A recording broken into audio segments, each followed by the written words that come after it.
Ever heard about lupus or World Lupus Day? Well, lupus is a long-term autoimmune disease in which the body's immune system becomes hyperactive and attacks normal, healthy tissues. Symptoms include inflammation, swelling, and damage to the tissues, kidneys, blood, heart, and lungs, etc. That's serious, isn't it? Today, Friday, the 10th of May 2019, is World Lupus Day, and the day is celebrated under the theme, "Let's join together and end lupus." Lupus affects people of all nationalities, races, ethnicity, gender, and age, and lupus can affect any part of the body in any way at any time, often with unpredictable and life-changing results. Fighting an autoimmune disease like this requires in-depth understanding and support for the affected persons. We have been joined in the studio by a victim, Mrs. Emma Wilhelmina Danso, who prefers to be called Sweetness. Good evening, and thanks for joining me, Sweetness. What's your name? Having me. Well, when we talk of lupus, what exactly are we talking about? In simple terms, God put immune system in the human body to protect it against invaders that make us sick. When somebody has lupus, we say that the immune system becomes confused and cannot tell which ones are the body's healthy tissues or cells or organs, and then starts attacking the healthy ones instead of waiting for invaders to fight. So there's confusion within, and the person generates sicknesses from within themselves.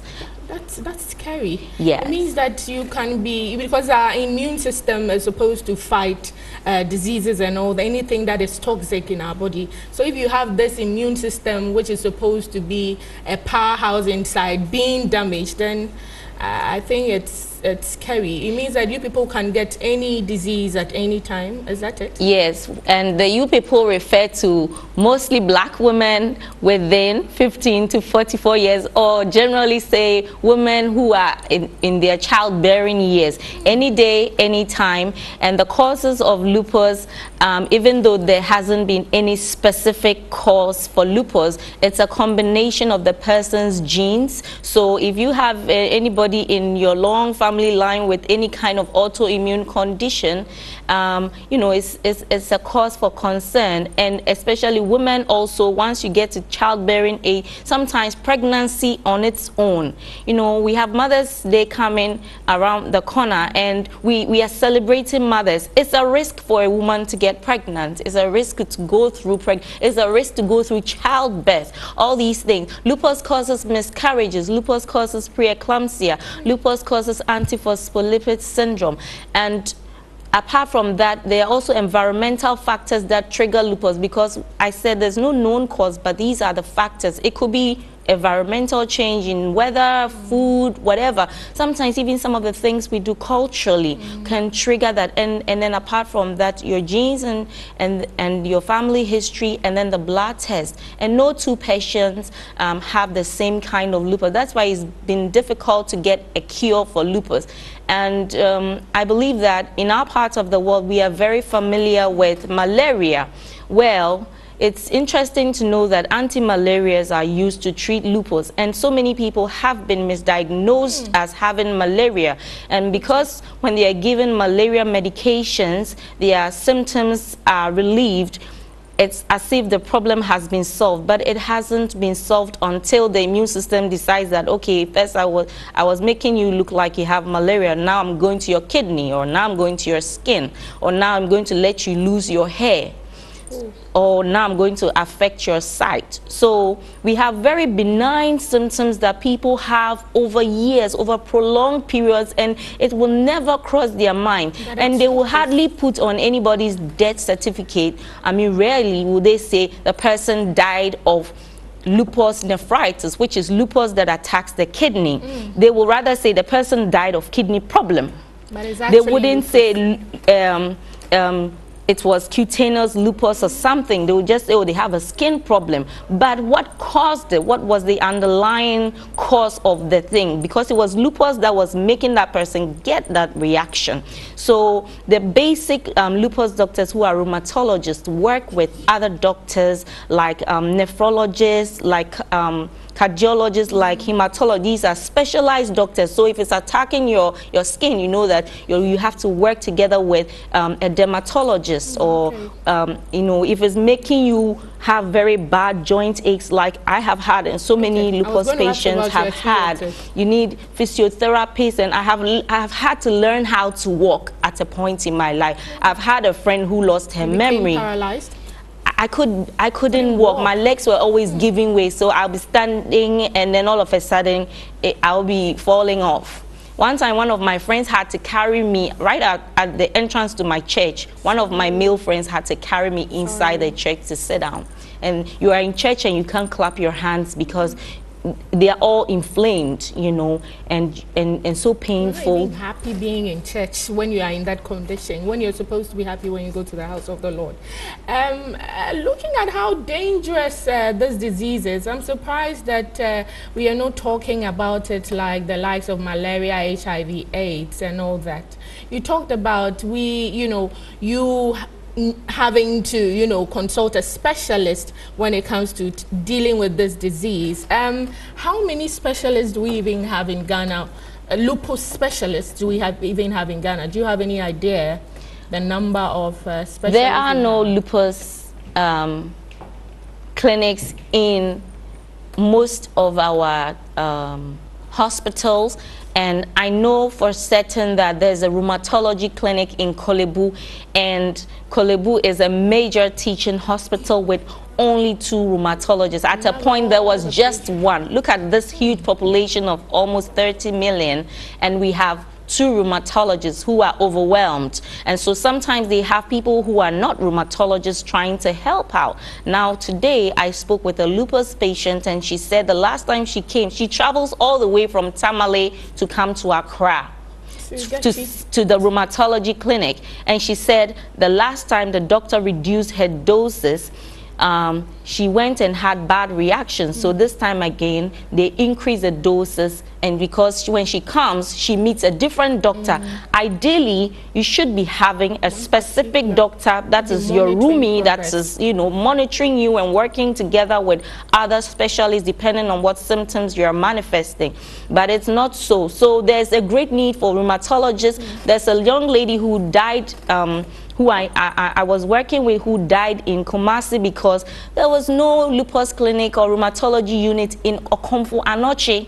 Neither is there any in Tamale teaching hospital. So at least, even if we had at these major teaching hospitals, it will serve to cater so many people. And unfortunately, there are so many people who are there who do not know they have lupus because they have not been diagnosed. And they're just walking around and treating symptoms instead of having the proper medication that will help to put their immune system in check so that they can live normal life. Because how would you feel when you have gone to school and studied and you could be more productive to this blessed motherland of ours, and you wake up and the biggest achievement you can have in a day and for weeks is to be able to take care of yourself and bath?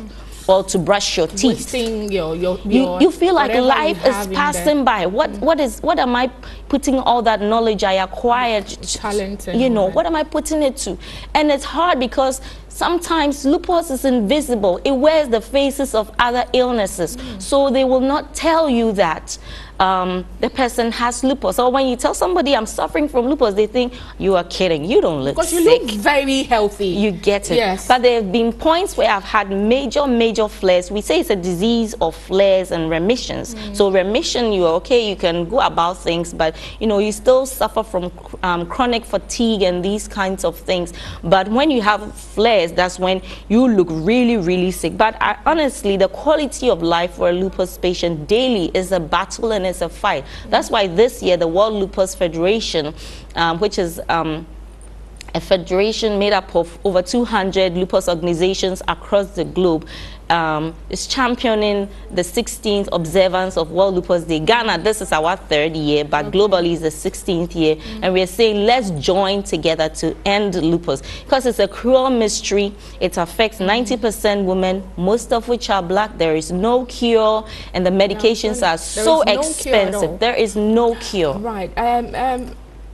You are lucky as a patient to know much about what you're suffering from, and you also being a voice for the number of patients who are suffering from this disease across the country. What are you doing? I have a problem with, we making noise when we are doing World Day of this, World Day of that. It's like the noise is only done once in a year and that's it. You're talking about we having lupus centers across the country to take care of the needs of lupus patients. What are you doing aside today? It has to be consistent to get, the attention of government. If it's just once a year, make noise about it, this disease is deadly, we need this, and you go to sleep, as it were, then what are you doing? Okay, I would say that until I became so sick, I really didn't know that there was even a word that existed. So I met the specialist as Kolebu by God's grace, and I told her about my passion to set up a non-profit because I feel like people need to know about this. And apparently she had started a non-profit, which, because she's a doctor, she gets a lot of the lupus patients, and she is Dr. Day. She's doing a great job. She is giving a lot of education to the lupus patients. She's overwhelmed. She is overwhelmed, and she was like, Sweetness, it's a good idea. We need more help. And so, interestingly, Dr. Day and I were in San Francisco just last month at the International Lupus Conference, where she made a presentation on Africa and the need for clinical trials, which is also a focus for this year's World Lupus Day. This year is focusing on emotional support, because a lot of lupus patients have mental and psychological impact on their lives, and so it's on emotional support and on clinical trials. And apart from Dr. Day, who is doing all this training for patients and helping, my organization is also, which is the Oyemam Autoimmune Foundation, is focusing on advocacy, because from my personal experience, I believe that patients don't have a voice. We have a culture that thinks that, with no disrespect to any particular profession, but we feel like patients shouldn't have a voice. You go to the hospital, and if you tell the doctor this and this, then the doctor prescribes. How about discussing my symptoms in detail? Know what's happening How to about me? discussing the side effects? Now, my other lupus patient told me she went to the hospital and she said lupus, and the doctor said, what is lupus? So it's not only in Ghana, even in Europe and in the United States, there are still medical professionals who have no idea about it. But of course, the prevalence is higher. So we are entreating that if patients come to a medical facility and you cannot tell what is happening, it's just fair enough to refer so that they can get to know other doctors who can help, because I believe that every life is important. Every human being has that dignity which must be protected, the dignity of being able to live a normal, regular life like everybody else. And this is what lupus steals from us on a daily basis. So we are doing advocacy, we are doing education. Unfortunately, because people don't know about lupus, when you ask for support, you are not supported. And so we are asking for the support, we are asking for NHIS, we are asking for the government of Ghana and Ministry of Health to support us, set up a national autoimmune commission. We need lupus clinics, and then also help us, corporate organization. We love entertainment, but we must be healthy to have entertainment. Thank you very much. You've said it all. I've been speaking to Sweetness on World Lupus Day. She's asking government to help lupus patients by establishing lupus centers across the country to help with their treatment.